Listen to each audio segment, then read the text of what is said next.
शिक्षक समस्या को नहीं ब्लॉक शिक्षा अधिकारी द्वारस्थ हेले ग्रामवासी।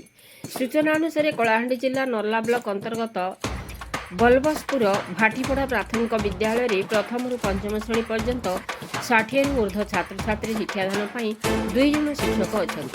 जड़े शिक्षक कौन कारण सब अनुपस्थित रही समस्त छात्र छात्री दायित्व केवल गोटे शिक्षक पड़ुଛି फल पाठपढ़े व्याघात सृष्टि होती। उक्त स्कूल अन्य जन शिक्षक नियुक्ति दाबी में ब्लॉक शिक्षा अधिकारी द्वारा होती ग्रामवासी।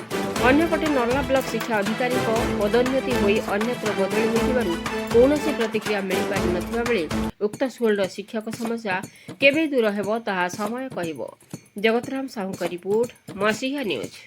ना संतोष माझी बलबसपुर आम स्कूल 63टा पिला पाठ पढ़ुन आ 2 जन मास्टर अच्छा जे गोटे नहीं थिला सामान आज्ञा से नर्ला बीओ ऑफिस गई बीओ ऑफिस बारे बोले जे बीओ आज्ञा आला आम कथबार्ता मास्टर देमु आम कथबार्ता हिसाब से मीटिंग फिटिंग होगा कि कथा काना कहले।